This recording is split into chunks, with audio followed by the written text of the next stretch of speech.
جس میں بنانے والی کمپنیاں، جی ہاں، تو بنانے والی کمپنیوں کا اگر شیئرز ہے تو کمپنیوں کی جو ملکیت ہے اس پر زکات نہیں ہے، لیکن اس سے جو پروڈکٹ نکلتا ہے اس پہ 1 سال ہونے کے بعد زکات ہے. تو بالکل اسی طریقے سے آپ شیئرز میں بھی آپ اس کا خیال کریں گے.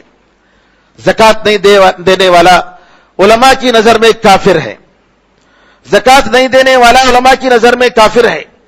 اور ایک بات یہ بتاؤں کہ ہمارے تمل ناڈو میں جو بعض فتنے ہیں، ان فتنوں میں سے ایک فتنہ ہے کہ ایک مرتبہ مال میں زکات دینے کے بعد دوبارہ زکات دینے کی ضرورت نہیں. یہ غلط ہے. اسلام کی 1400 سالہ تاریخ میں یہ بات کبھی آپ کو نہیں ملے گی، کسی نے ایسا نہیں کہا ہے. اور یہاں یہ دین کو نہیں سمجھنے والے، عربی نہیں جاننے والے جاہل قسم کے لوگ جو بڑے بن پڑے ہیں، اور چونکہ بولنا ان کو آتا ہے تمل زبان میں، اس لیے اپنے آپ کو علامہ سمجھ گئے ہیں. لوگوں کو تو تقلید سے روکتے ہیں، لیکن ایسے لوگوں کی یہ لوگ تقلید کرتے ہیں، نعوذ باللہ. ایسے جہالت کی باتوں سے ہمیں دور رہنا چاہیے. زکات ہر سال فرض ہے. آپ کے پاس روپے ہے، کرنسی ہے، آپ نے دے دیا، اس کا ایک ایکسپائری ٹائم ہے اس کے پاک ہونے کا، اور جب سال ختم ہو گیا تو ایکسپائری ٹائم ختم ہو گیا. تو لہذا جب دوبارہ اللہ تعالیٰ نے آپ کے پاس رکھا ہے تو اس میں سے زکات دینا آپ کے لیے ضروری ہے. یہاں ایک مسئلہ میں بتاؤں کہ عام طور پر یہ سوال کیا جاتا ہے کہ دعوت کے کام کے لیے، دین کی تعلیم کے لیے زکات دینا جائز ہے یا دینا جائز نہیں ہے. قرآن کریم میں اللہ تعالیٰ نے زکات کن کو دے سکتے ہیں ان کا ذکر سورہ توبہ میں کیا. اللہ نے فرمایا زکات غریبوں کے لیے ہے، مسکینوں کے لیے ہے. غریب اور مسکین میں علماء نے فرق کیا کہ مسکین وہ ہے جو مانگتا نہیں ہے، لیکن فقیر وہ ہے جو مانگتا ہے. والعاملین علیہا، جو لوگ زکات جمع کرنے کے لیے متعین ہوتے ہیں ان کو بھی زکات کا پیسہ دے سکتے ہیں، زکات میں سے تنخواہ دے سکتے ہیں. لیکن مدرسے کے وہ لوگ جو زکات جمع کرتے ہیں مدرسے کے لیے، اور نعوذ باللہ اپنی منمانی طور پر پرسنٹیج متعین کرتے ہیں، یہ نعوذ باللہ جائز نہیں ہے. کوئی 40%، کوئی 60% زکات پیسے اپنے لیے اپنے جیب میں بھرتا ہے، مدرسے کے لیے نہیں بلکہ اپنے لیے نعوذ باللہ بھر رہا ہے. والمؤلفۃ قلوبہم، اور دلوں کو جوڑنے کے لیے، مطلب نئے نئے مسلمان ہوئے ہیں یا وہ لوگ جن کے اسلام لانے کی امید ہے. اور علماء نے کہا کہ اگر کوئی ایسا آدمی ہے جس کے شر سے زکات کا پیسہ دینے سے بچا جا سکتا ہے، غیر مسلم میں سے، علماء نے کہا مؤلفۃ قلوبہم میں وہ بھی داخل ہے. اور غلاموں کو آزاد کرنے کے لیے، اسی طریقے سے جو لوگ جیل میں پڑے ہوئے ہیں جن پر ظلم ہو رہا ہے ان کو بھی آزاد کرنے کے لیے زکات کا پیسہ استعمال ہو سکتا ہے. اور مقروض لوگ جو قرض میں پڑے ہوئے ہیں، ان کے پاس کئی ذمہ داریاں آ گئی ہیں اور وہ بیچارے ان کے پاس اتنا پیسہ نہیں ہے کہ وہ قرض ادا کر سکے، ان کو بھی زکات دے سکتے ہیں. وفی سبیل اللہ، اور اللہ کے راستے میں. فی سبیل اللہ سے مراد قرآن کریم میں اکثر جہاں بھی استعمال ہوا ہے، اللہ کے راستے سے مراد جہاد کا معنی مراد ہے. اکثر علماء کی نظر میں فی سبیل اللہ سے مراد یہ ہے کہ یہ صرف اللہ تعالیٰ کے راستے میں جہاد کرنے کے لیے اس کو یہ پیسہ، یہ زکات کا مد استعمال کر سکتے ہیں. اور اس میں بھی علماء نے یہ کہا کہ جو لوگ اپنے طور پر اللہ کے راستے میں جہاد کر رہے ہیں اور حکومت کے طرف سے ان کو کوئی تنخواہ متعین نہیں ہے، ان کے لیے یہ جو ہے فی سبیل اللہ میں زکات دیا جا سکتا ہے. بہرحال فی سبیل اللہ سے مراد اکثر علماء کے نزدیک جہاد مراد ہے. لیکن علماء احناف اور متاخر علماء میں سے کئی علماء نے یہ کہا ہے کہ جہاد کا مقصد کیا ہے. جہاد کا مقصد اللہ تعالیٰ کی دعوت پہنچنے کے لیے جو رکاوٹیں ہیں ان رکاوٹوں کو دور کرنا ہے. جہاد کا مقصد لوگوں کو قتل کرنا نہیں ہے، لوگوں کی جان لینا نہیں ہے، بلکہ اللہ تعالیٰ کی دعوت پہنچنے کے لیے جو obstacle آ رہے ہیں، جو رکاوٹیں آ رہی ہیں، ان رکاوٹوں کو دور کرنے کے لیے اللہ تعالیٰ نے جہاد متعین کیا ہے. اور فقہ اکیڈمی جو مکہ مکرمہ میں ہے، اس میں 1405 ہجری میں تقریباً آج سے تقریباً 33 سال پہلے ان لوگوں نے فقہ اکیڈمی کے علماء نے یہ فیصلہ کیا کہ دعوت دین کا کام، تعلیم دین کا کام، جیسے مدرسے ہیں جہاں ہو رہا ہے، ایسے کام بھی فی سبیل اللہ کے مد میں داخل ہیں، فی سبیل اللہ کے مد میں داخل ہیں، اور لہذا ایسے سینٹروں کو، ایسے اداروں کو، مدرسوں کو ان میں سے زکوٰۃ دیا جا سکتا ہے، خاص طور پر ان ممالک میں جہاں پر اسلامی حکومت نہیں ہے اور حکومت اسلام کی خدمت کی ذمہ داری نہیں لے رہی ہے۔ تو بہرحال میرے بھائیوں، یہ علماء کے اقوال ہیں، اور آپ کو معلوم ہے کہ ہندوستان میں، ہمارے جیسے ملک میں آج کل جو حالات ہیں، اگر دعوت کی یہ کام رک جائیں اور مدرسے اگر بند ہو جائیں تو دین کو بچانے والا کون ہوگا؟ دین کی تبلیغ کرنے والا کون ہوگا؟ گھر میں بیٹھ کر فتویٰ دینا کہ سینٹروں کو نہیں دینا چاہیے بالکل آسان ہے، لیکن یہاں اس بات کا خیال رکھنا چاہیے کہ یہاں علماء کا قول ہے، کوئی اپنی منمانی بات نہیں ہے۔ ہاں، دعویٰ سینٹروں کو دینے کا مطلب یہ نہیں کہ دعویٰ سینٹر والے اسراف سے کام لیں، اس میں نعوذ باللہ حد سے زیادہ بیکار چیزوں میں خرچ کریں، یہ بالکل کسی بھی طریقے سے جائز نہیں ہے۔ جی ہاں، تو لہٰذا ہمیں چاہیے کہ اللہ تعالیٰ سے ہم ڈریں اور اللہ تعالیٰ کو رضامندی کے لیے ہم اپنے مال کو استعمال کریں، اپنی زبان کو استعمال کریں، اور اللہ تعالیٰ سے دعا کریں کہ اللہ تعالیٰ ہمیں سیدھا راستہ دکھائے، ہدایت کا راستہ دکھائے، حق کا راستہ دکھائے، اور اللہ تعالیٰ ہم پر حق کا پابند بنائے۔ آمین ارحم الراحمین، والحمد للہ رب العالمین، صلی اللہ وسلم علی نبینا محمد وعلی آلہ وصحبہ اجمعین، والحمد للہ رب العالمین۔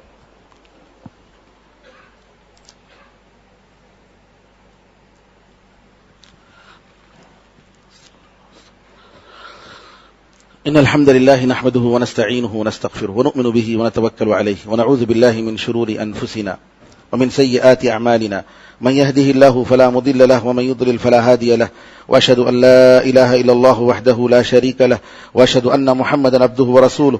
اللهم صل على محمد وعلى آل محمد كما صليت على إبراهيم وعلى آل إبراهيم إنك حميد مجيد. اللهم بارك على محمد وعلى آل محمد كما باركت على إبراهيم وعلى آل إبراهيم إنك حميد مجيد. وصل على جميع الأنبياء والمرسلين والملائكة المقربين والخلفاء الراشدين وعلى جميع الصحابة أجمعين ومن تبعهم بإحسان إلى يوم الدين. اللهم أعز الإسلام والمسلمين، اللهم انصر الإسلام والمسلمين، اللهم انصر من نصر الدين.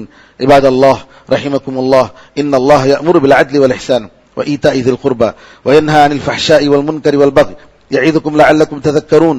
فاذكروا الله يذكركم وادعوه يستجب لكم، ولذكر الله أعلى وأولى وأعز وجل وهم وتم وأكبر.